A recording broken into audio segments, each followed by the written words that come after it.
¿Alguna vez nos hemos preguntado qué puede impulsar a una sola persona a cambiar el mundo, pero no con poder ni con riqueza, sino con algo tan radical como la hermandad y la paz? Hoy vamos a sumergirnos en el espíritu apostólico único de San Francisco de Asís. Vamos a explorar juntos esos principios fundamentales que le dieron vida a su movimiento y que de alguna forma siguen resonando hoy. Este va a ser nuestro recorrido. Empezaremos con la chispa que lo encendió todo.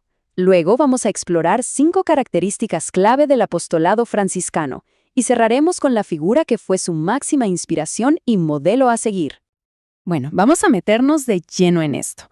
Todo, absolutamente todo, comienza con una identidad muy particular que Francisco asume para sí mismo, y lo hace casi desde el primer instante de su conversión. A ver, un heraldo no es simplemente un predicador. Es mucho más. Es alguien que está tan lleno de una buena noticia, de una alegría tan grande, que no se la puede guardar. La fuente nos cuenta que, así como María corrió a compartir la noticia de Jesús, Francisco sintió esa misma urgencia, esa necesidad de gritarle al mundo la dicha de conocer a Dios. Y esta idea fue algo inmediato para él, ¿eh? Justo después de dejarlo todo, su primer impulso no es esconderse o retirarse, no. Es proclamar.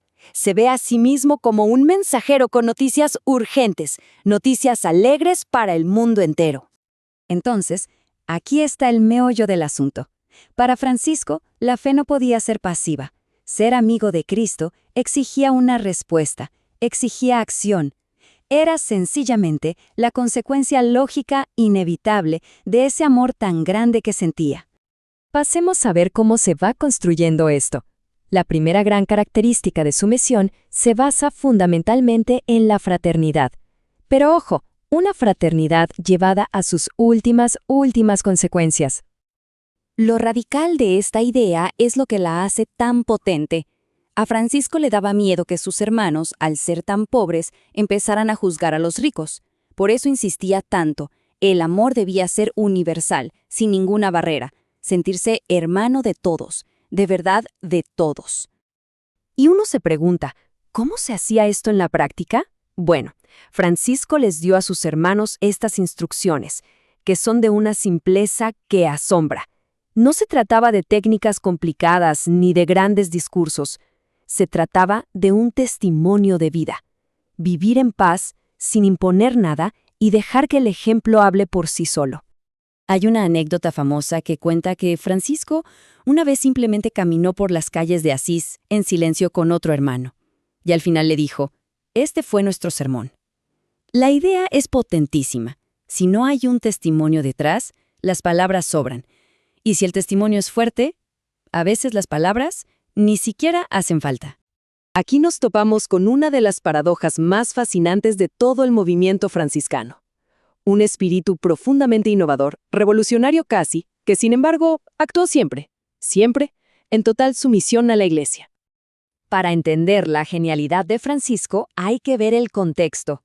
Era una época de muchísima crítica a la Iglesia, donde otros buscaban reformar desde afuera o directamente en contra. Francisco hizo algo completamente distinto.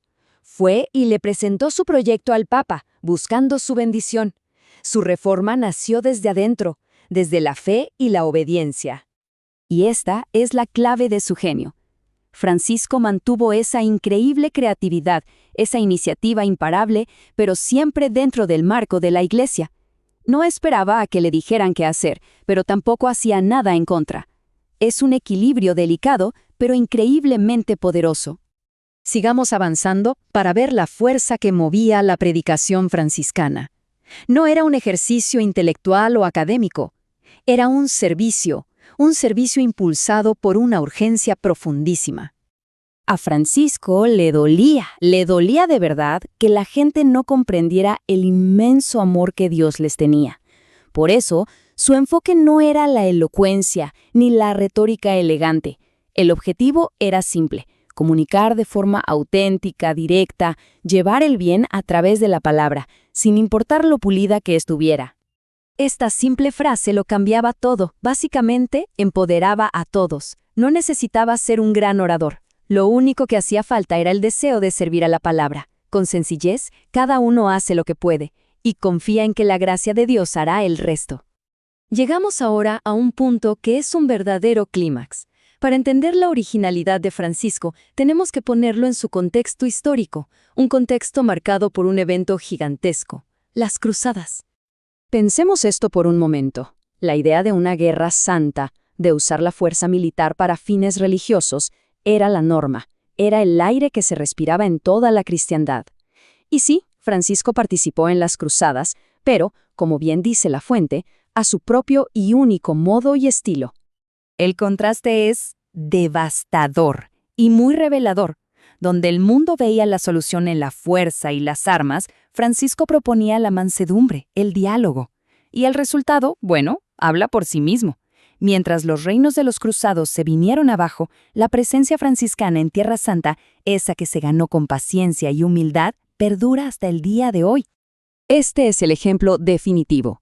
En medio de la guerra, Francisco cruza las líneas enemigas, completamente desarmado, para dialogar con el líder musulmán. Es un acto de una audacia que cuesta imaginar y que encarna a la perfección su cruzada del pobre, una conquista a través de la humildad y el amor.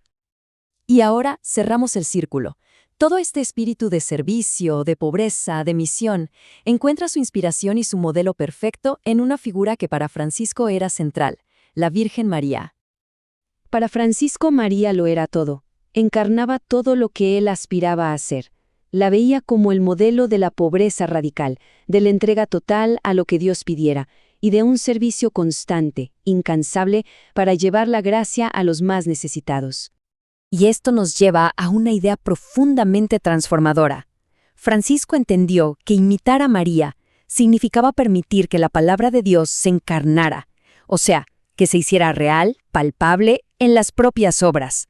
Hacer presente a Cristo en el mundo a través de acciones concretas, de amor y de paz. Así que, para resumir, el impulso que movió a Francisco y a todos sus seguidores fue una mezcla increíble de alegría que no se puede contener, una hermandad que de verdad no conoce fronteras, una creatividad al servicio de la Iglesia y una fe inquebrantable en el poder de la humildad por encima de la fuerza. Y con esto terminamos, dejando una pregunta en el aire. Si aplicamos estos principios a nuestro tiempo, un tiempo tan lleno de polarización y de violencia, ¿qué forma tomaría hoy esa valiente misión de paz y diálogo? La respuesta, quizás, sigue el mismo camino que Francisco nos mostró hace ya 800 años.